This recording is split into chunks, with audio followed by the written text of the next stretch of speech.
This is The Atomic Bombshell, the Mynx Devlin Chronicles. A 10-part exploration of the astonishing life and tumultuous times of film noir goddess and 50s exploitation queen, Clara Mynx Devlin. The woman who incinerates the screen with her evil desires. Trouble never came in a more seductive package. You know, it's funny. You're a tramp, a slattern, a cheap, worthless strumpet, and yet I'm still madly in love with you.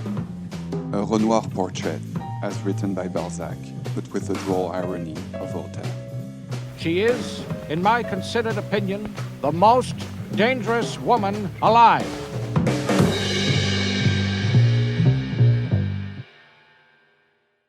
As always, I'm your host, Arlie Proctor, here with Hazel Matthews, Mynx Devlin's granddaughter, and Skylar DeWolf, film professor and scholar. In our last episode, Mynx Devlin's stardom vaporized in the catastrophe of an epic Howard Hughes film gone wrong, followed by her own adoptive mother naming her as a communist before the House Un-American Activities Committee. Now, this was 1951, the height of the Red Scare hysteria being whipped up by Senator Joseph McCarthy. Like the Salem witch trials, lives were ruined by hints, allegations, and rumors of affiliation to the Communist Party. In this episode, Mynx Devlin will be faced with a number of very stark choices. Luckily, we've got Mynx Devlin's own words from her journals to show us what she thought and felt as she faced this oncoming calamity. This is my favorite part of my grandmother's life story. I think everyone wonders what they'd do if they had to make the kind of stark moral choices Mynx had to make. I agree. I mean, here she asked the most basic questions that sentient human beings can ask of ourselves. I mean, who am I? What's the right thing to do? And most importantly, how do I stay sane when the whole world is going mad? Yeah. And how anybody could stay sane with what she was going through, I really don't know, because just as a reminder, Mynx has been suspended by RKO Studios and abandoned by Howard Hughes. She is alone. She is pregnant. She is vilified by her own mother. And Hazel, you have her journal entry, I think, right? Yeah. Dixon Cook meets me at the port in Long Beach. He's aged 15 years in the year I've been gone. He hands me a magazine called Red Channels, the report of communist influence in radio and television. 2 pages are bookmarked. I turn to the first. There's Dix's name and a list of every progressive organization he and I have ever supported. You know, real commie stuff like providing food and medicine for Russian war orphans. The second name is mine. Clara Mynx Devlin. Hollywood Young Communist League, 1938 through 46. Communist Party card number 57275. Now, we've got the famous newsreel footage of Mynx's adoptive mother, Margaret Pendleton Kingsbury, appearing before HUAC, the House Un-American Activities Committee. I know from personal experience, yes, though it shames me to admit it, I was a communist, that Reds are a cowardly, slithering mass of primordial, traitorous slime, too craven to crawl out from under their rock and expose themselves to the cleansing wrath of right-thinking Americans. To think that my own daughter, Clara Devlin, who calls herself Mynx, is still a Red, fills me with shame, regret, and revulsion. I can only pray that she comes to her senses before it's too late. Miss Kingsbury makes a vow. I swear to atone for my sins by exposing every bomb-throwing Bolshevik, soapbox Stalin, radical mobocrat, and parlor pink fellow traveler. Not just on my programs, not just in radio, but in all the entire American entertainment industry. Mynx is absolutely furious. She calls Maggie, who agrees to meet her in the back row of the balcony of the Pantages Theater on Hollywood Boulevard, 10:30 p.m. This is from her journal. The picture is Where Danger Lives, featuring Howie's latest heartthrob, Faith de Mur. Yes, that would be me up there on the screen if not for my dear mother. Even before I open my mouth, Maggie says, I hope you appreciate what I've done for you. I've gone way out on a limb for you, Missy. Done for me? Done for me, I say? What limb is that, Mother? I've put my reputation on the line to put you in the national spotlight, and thanks to me, you've had a golden opportunity to get yourself on every front page in America doing what I've done.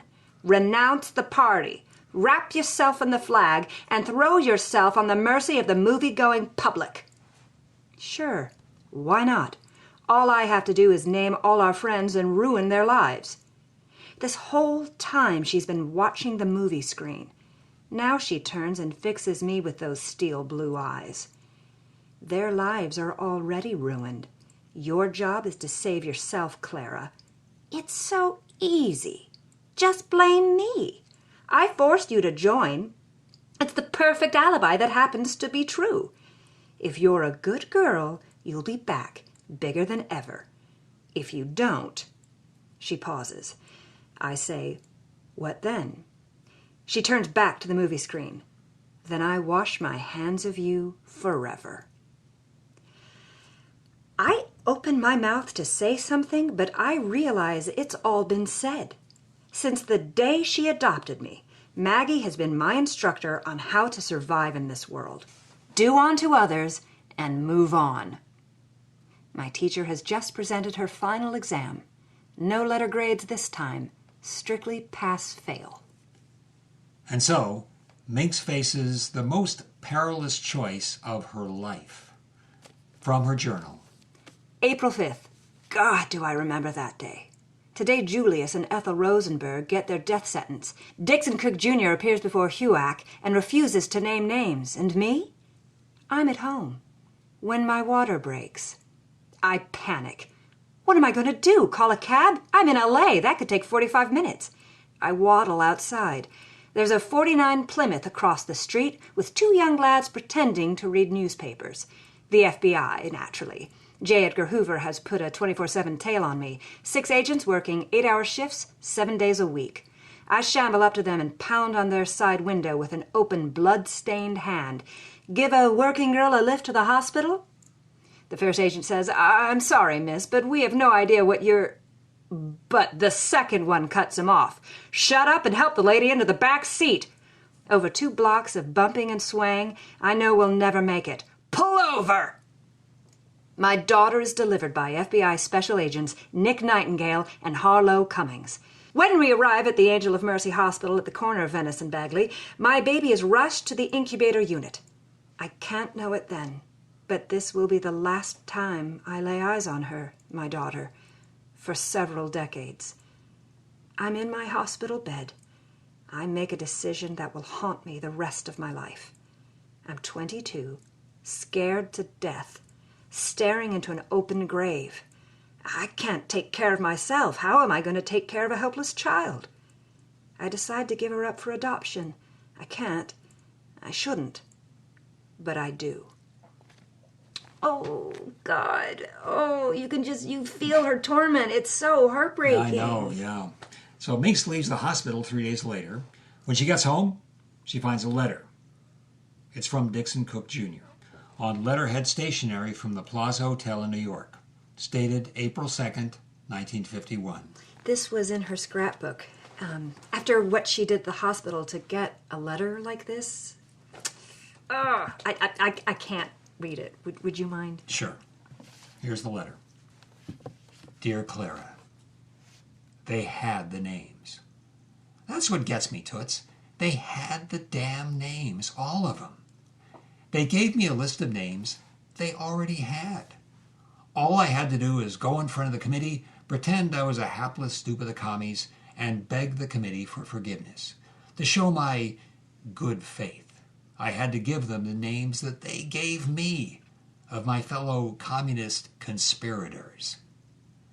If you already have the names, I said, why do you need me to get up there on the witness stand and give them back to you? And you know what they said to me? To prove that you're sincere. Sincere. Right. About that list. You were on it, baby. In fact, you were the very first name, followed by a bunch of people we both love. The last name was a guy who had died of a heart attack after getting his own HUAC summons. I'd given the eulogy at his funeral. I praised him for not ratting out his fellow comrades. I did my best to talk myself into naming those names, but, it's funny, the more I tried, the more I thought of those sons of bitches in the docket at Nuremberg. Everybody follows orders and nothing ever changes. Not until somebody stands up and says, this is wrong and I won't do it. And so, well, you know the rest. Whatever you do, don't waste time grieving for me, Toots. I just want to be dead more than I want to be alive. When I was younger, I used sex, alcohol, and an endless stream of wisecracks to outrun the jackal. I just can't run anymore. You have your own special destiny, Clara. Know that I'm at peace, and that you are now and will always be my one great everlasting love. You're the one, Toots. Everybody gets one, and you're mine. All my love forever, Dix. It just kills me. Dixon Cook was my grandmother's first great love. Right after this letter, there's a newspaper clipping from the LA Herald Express. Red Scribe croaks self in Gotham.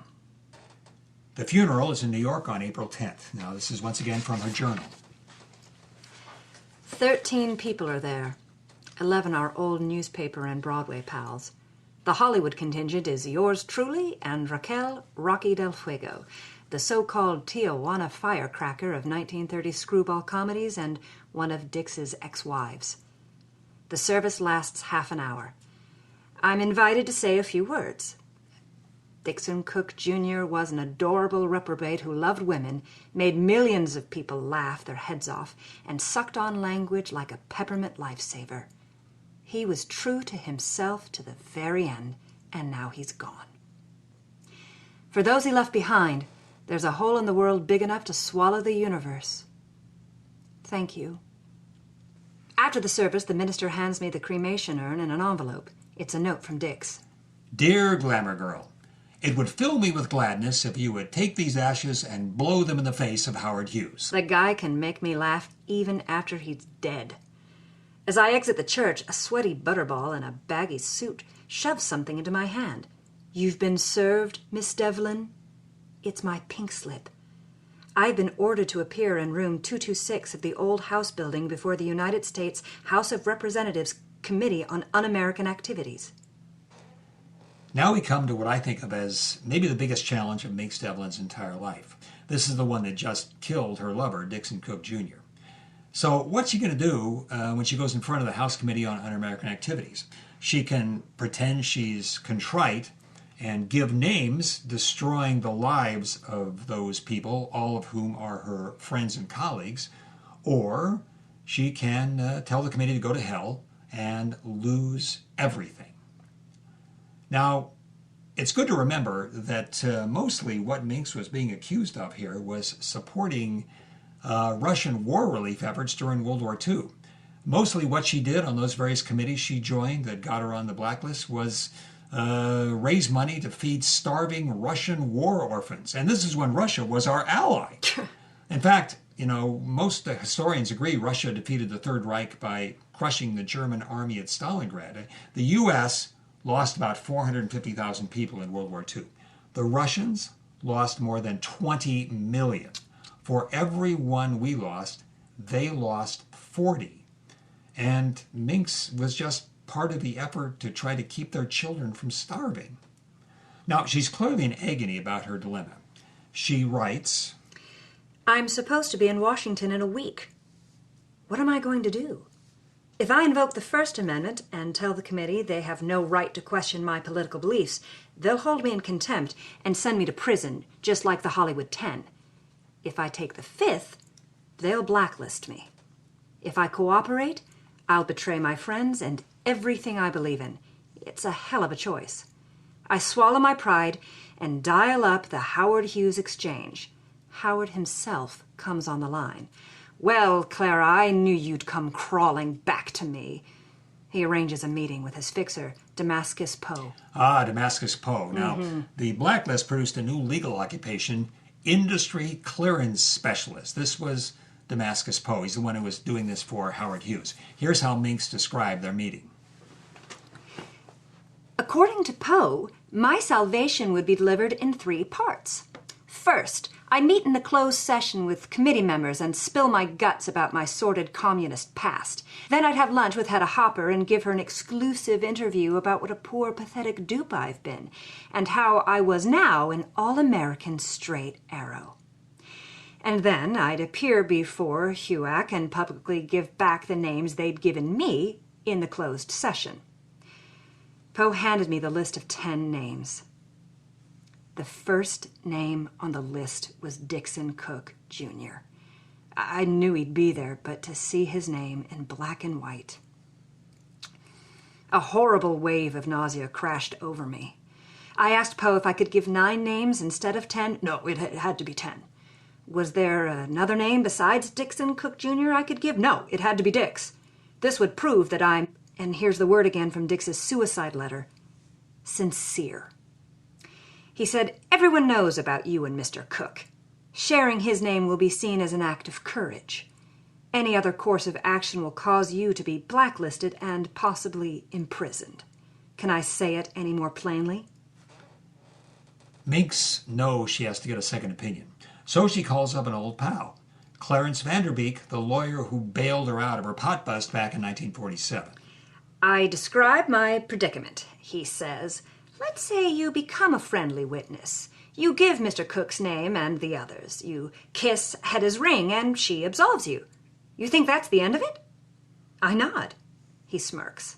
Clara, my dear, they'll pound you into the ground like a tent peg. Once you give in, you can't turn back. They've got you forever. I tell him I don't understand, and the smirk goes away, replaced by the sad smile of the wise elder. What happens when the FBI asks you to finger more of your pals? What happens when Duke Wayne tells the American Legion it's time to drop the atom bomb on China, and Hedda calls you for comment? Think you can just say no thanks? Did you have any doubt they'll blacklist you all over again? Is this how you want to live your life? If you're doing this to keep your swimming pool, that's all you'll end up with, just the pool. They'll take your heart, spirit, and soul. Something happens in this moment. Her only comment after this meeting is, they can only take everything if I let them. Oh, I'm so proud of her. This is a decision that took a lot of courage. She goes on to describe her trip to Washington to testify. The night before my testimony, I change into my gaudiest evening gown and go night clubbing. First the swanky places, then the after-hour joints, and finally a break-of-dawn greasy spoon coffee shop where I caffeinate myself for my farewell performance. At 9 a.m., I meet Barrister Damascus Poe at the Old House building, and I tell him my plan. He turns the color of Hamlet's father and says that Mr. Hughes will not be happy. No, he will not. I gather myself. Showtime.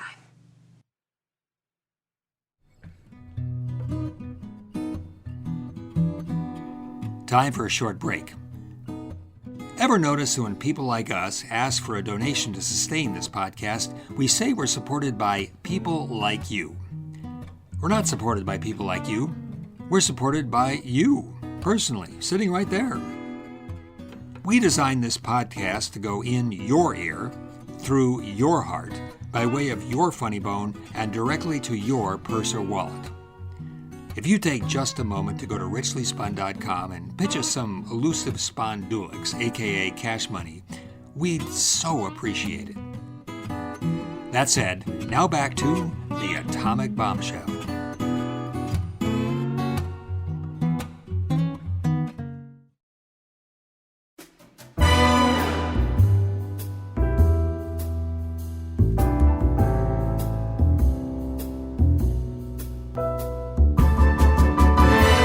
House Committee on Un-American Activities met on February 2nd, 1952 at 10:15 a.m. in room 226, Old House Office Building, the Honorable Francis E. Walter presiding. Committee members present: Representatives Francis E. Walter, Morgan M. Mulder, Clyde Doyle, James B. Frazier Jr., Harold H. Veld, Bernard W. Kearney, Donald L. Jackson, and Charles E. Potter. Here is the actual authentic soundtrack of the March of Time newsreel about this fabled event. Are you represented by counsel, Miss Devlin? Is Mr. Poe present? Mr. Poe is sitting this one out. I see. Before we commence, the chair wants it in the record that Miss Devlin is dressed in a wholly unsuitable fashion for these proceedings, and this solemn body is affronted. Hey, give me a break. It's the nicest thing I own. Jean-Louis did it for me. You know, the guy who did Rita's Guild address? Would you describe it, just for the record? Delighted. It's a knockout. A shocking pink taffeta evening gown with a plunging neckline, slit to the upper thigh for dancing purposes. Elbow-length pink silk gloves and a white fox fur stole. The diamond necklace is borrowed. I had one night to spend here in Washington, so I figured I'd see what the nightlife was like. It's swell. The committee would be happy to take a brief recess to allow you to change into something more suitable. That's right. No, really. No, really. Where and when were you born, Miss Devlin? I was born Clara Bow Devlin on October 29th, 1928 in Hollywood, California. What is your occupation? I ensnare hapless men using my feminine wiles to lure them into their doom. On film. For money. Miss Devlin, if you I am, or was, a highly paid performer in the Hollywood motion picture industry. Thank you. By the way, what is that in your hand? This is a martini glass. And I'd be most appreciative if you'd help me fill it. A Gibson martini, straight up. Anybody? If you continue to act in a flippant manner, young lady, you'll be excused. That a promise? I'd love that. I just bet you would. Now let's get right to the $64 question. You mean about my being a card-carrying member of the Hollywood Young Communist League when I was 9 years old? So, you admit it? Oh, yeah. Now we're getting somewhere. Let's start there, shall we? How were you lured into this group at such a tender age? We have an expression in Hollywood, Mr. Jackson. That expression is, cut to the chase. You want the real goods, don't you, Congressman? Real goods? You mean... Names, dates, places. The whole sordid story behind the large and ominous organization that is trying to hijack our nation's movie screens, take over this great country, and brainwash its citizens. Well, now, that is the entire purpose of this committee, Miss Devlin. To ascertain if such an organization exists, and if so, to destroy it. Hold on to your toupee, Congressman. I am ready to name names, cite atrocities, and give you the whole squalid conspiracy chapter and verse. This committee would look very kindly on testimony such as that. I bet this committee would. Okay. Imagine a group of shadowy individuals whose sole purpose is to undermine the American system, to subvert the intent of our founding fathers. Now imagine that this sinister cabal is composed of our society's most marginal types. Angry, disenfranchised hate-mongers bent on depriving law-abiding citizens of their constitutional rights. The persons engaged in this conspiracy, whose names I'll reveal in a moment, are engaged in a nefarious conspiracy of truly heinous nature to undermine the most fundamental precepts on which this nation was founded. And they're willing to employ rats, stool pigeons, squealers, fingermen, and psychopathic liars to achieve their despicable ends. Names, You'd like to catch a glimpse of these rogues? You need look in a mirror. Because I'm talking about you guys, Mr. Chairman. You, McCarthy, Nixon, and every other fascist crank on the public payroll. No witness can come here and insult the committee. Luckily, a group of right-thinking patriots headed by That's yours enough of this truly flippancy. is going to stop you from using the Bill of Rights as toilet paper. Please remove the witness from this room. It's obvious he's not cooperative. But I've got the information you want. Names, dates, places, boomed rallies, clan gatherings, synagogue burnings, lynchings. This is the real deal. Don't you want to hear about this conspiracy? No, the witness is dismissed. Sergeant Long, escort her from the chamber, please.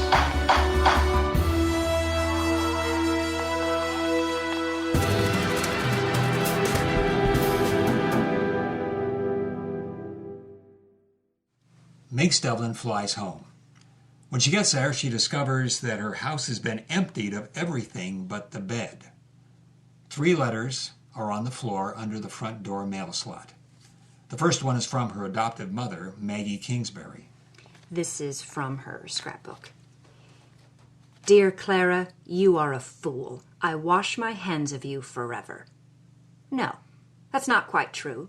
You can still redeem yourself. Even after your disgraceful, reckless performance before the House members, I'm still willing to help you. I'm doing it for your daughter. If you don't do what I ask, she'll be forever mine and mine alone. That's right, Clara. I've taken possession of my granddaughter. I have resources, and I was able to bring them to bear on the situation. I will not hesitate to use these same resources, legal, political, social, to crush you if you try to interfere.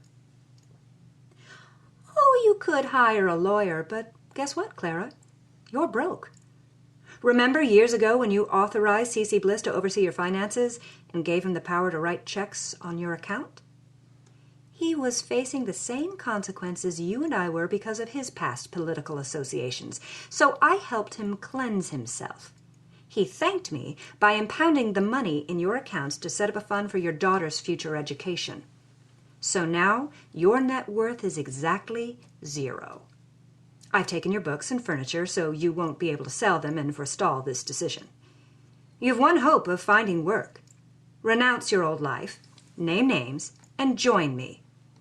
Face it, Clara, you have no choice. None. Give in. Do the smart thing. Save yourself. Yours very truly, Margaret Pendleton Kingsbury. Mynx opens the second letter. This one is from the Internal Revenue Service. They're seizing her house and selling it at auction. Her agent had stopped paying the mortgage and property taxes without telling her. It seems that, well, looks like all is lost as she opens the third letter. From her journal. It's from a man I've never heard of. Magnus Woolley, attorney at law. All it says is, I've got something that's yours. Please call me at your earliest convenience so you can pick it up. I meet Attorney Woolley in his shabby office in the Orpheum Theater building on Broadway. Turns out that before he was a lawyer, he was a vaudeville agent who knew my mother. He drags a huge steamer trunk into the room and hands me the letter that came with it. The letter reads, Magnus, old pal, if you're reading this, it means I'm dead. Please deliver this trunk and all its contents to my next of kin, Mynx Devlin, Hollywood, USA. Regards, Doc Hazard. Underneath it are the numbers 5, 26, 34, 2, 22, 18, 38. The name Doc Hazard rings a distant bell. When I ask Woolley about him, he was one of those crazy adventure hounds who shot movies through darkest Africa with a gun and camera, that kind of stuff. It's all in the trunk. You'll see. The trunk looks like it's been to both poles, the bottom of the ocean, and survived the D-Day invasion. It's covered with exotic travel stickers: Borneo, Timbuktu, Pago Pago, Machu Picchu, Zanzibar. I jimmy the lock. Inside, I find a scrapbook with my life story, as compiled by Doc Hazard from newspapers and magazines he gathered in his world travels. My birth announcement, film premieres, the pot bust, everything up until 49. Why'd he do this?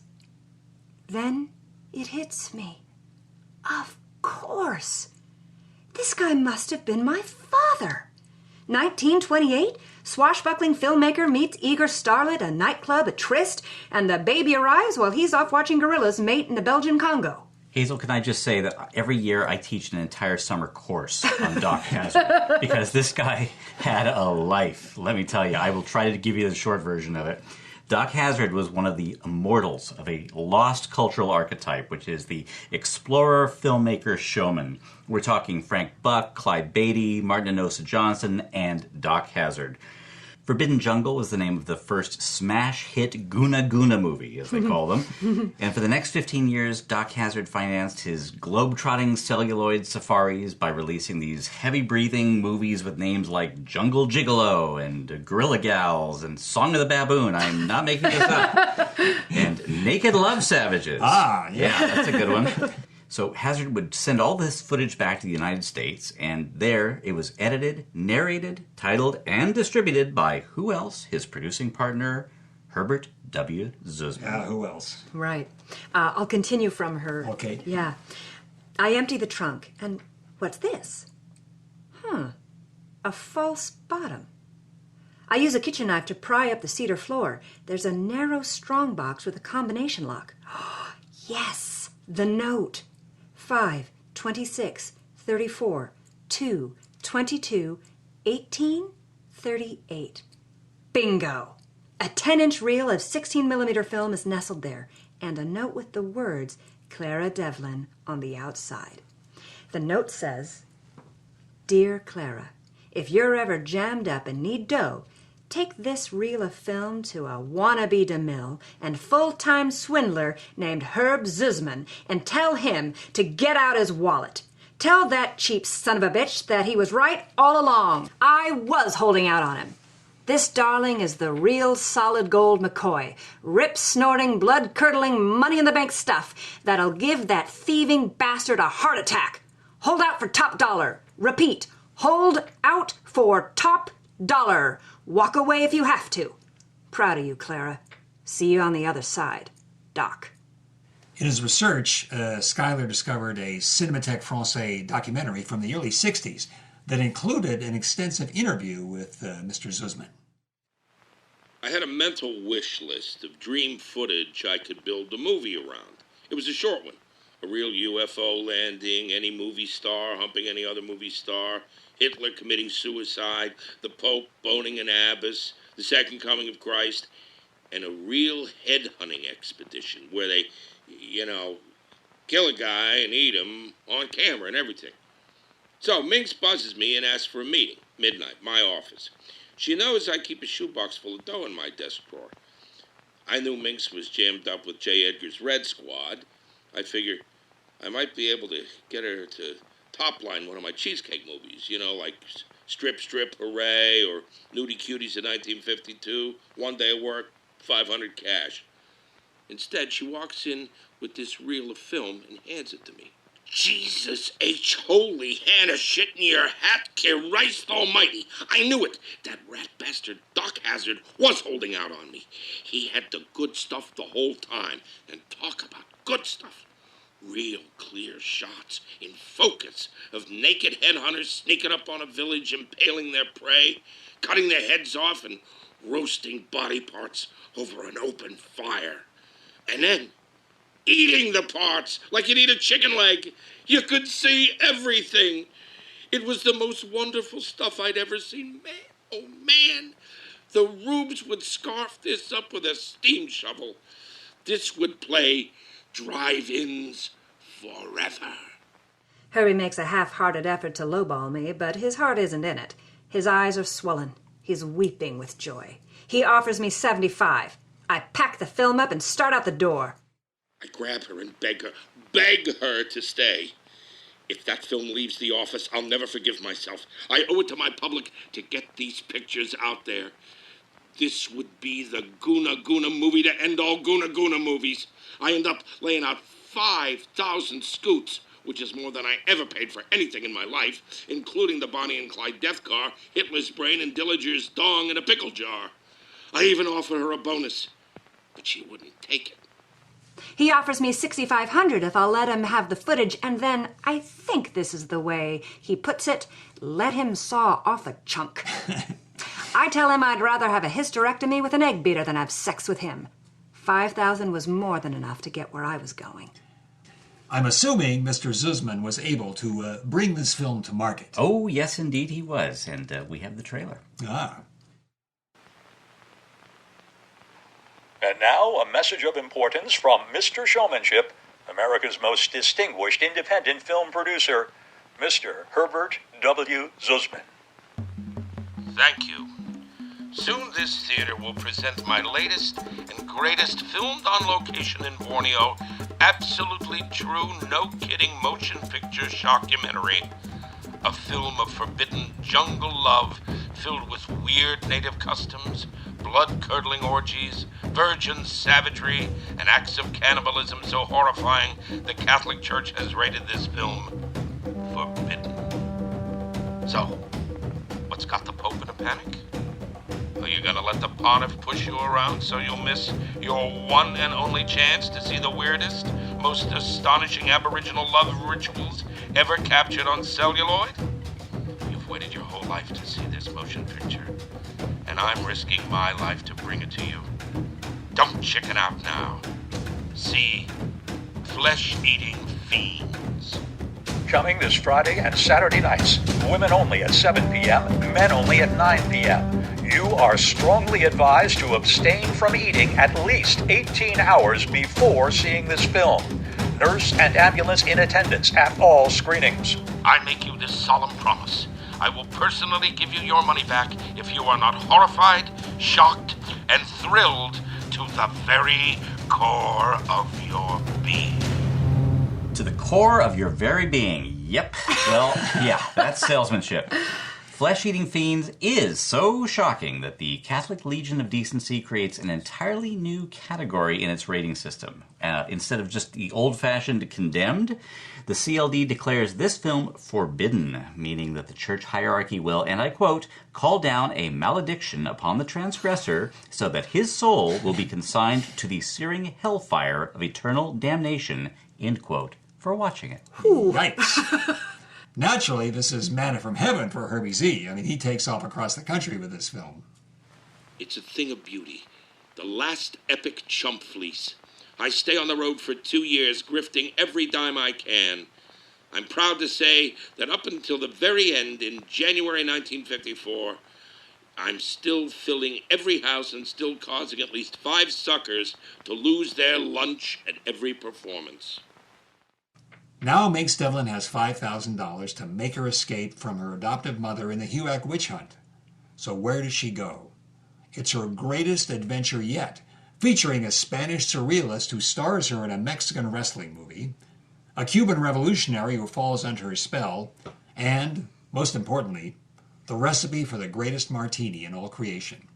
That's The Atomic Bombshell, episode number 5, The Sin is Blasphemy, the penalty is death.